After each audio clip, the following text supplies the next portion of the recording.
আমার সবসময় মনে হয় যে আমার একজন গাইডলাইন হচ্ছে আমার হাজব্যান্ড। যে আমার যখন ব্যক্তি জীবনটা পারফেক্ট থাকবে, আমি যখন ব্যক্তি জীবনে সুখী হব, তখনই আমি মানুষকে কাজ দিয়ে হ্যাপি করতে পারবো।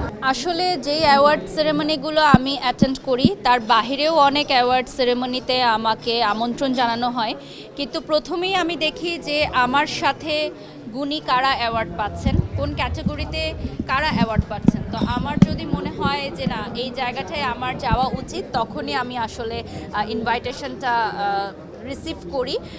এছাড়া আমি দেখছি যে রিসেন্টলি অনেকই অ্যাওয়ার্ড শোগুলো হচ্ছে, এবং এই অ্যাওয়ার্ড শোগুলোর জন্য কিন্তু আমাদের বাকিদেরও অনেকেরই বদনাম হচ্ছে, কারণ এই ধরনের কথা উঠে এসেছে যে টাকার বিনিময়ে নাকি অ্যাওয়ার্ড প্রদান করা হচ্ছে।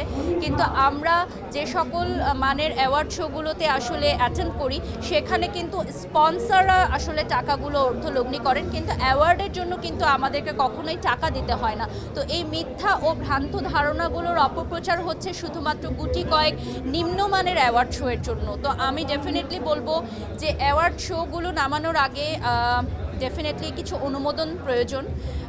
সেটা হচ্ছে আপনার সরকার কর্তৃপক্ষ থেকে বা ঊর্ধ্বতন কর্তৃপক্ষ থেকে আসা দরকার।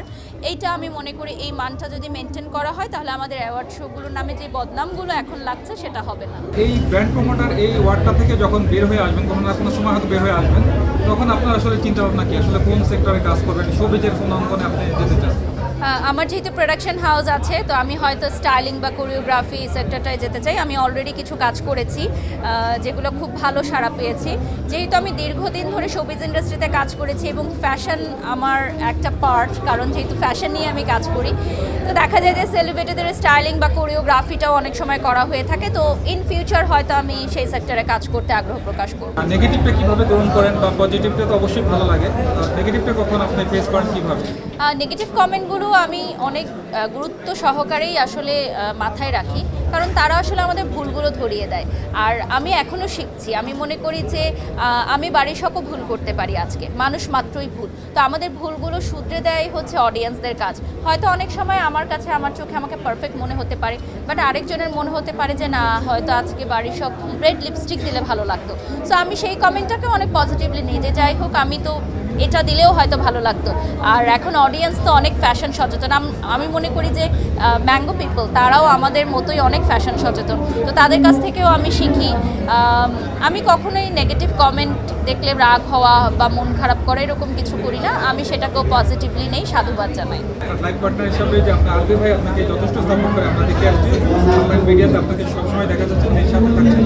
তো সেক্ষেত্রে একজন আর্টিস্টের এই সাপোর্টের জায়গাটা আসলে কতটা গুরুত্বপূর্ণ, আপনি এখন কি মনে করেন?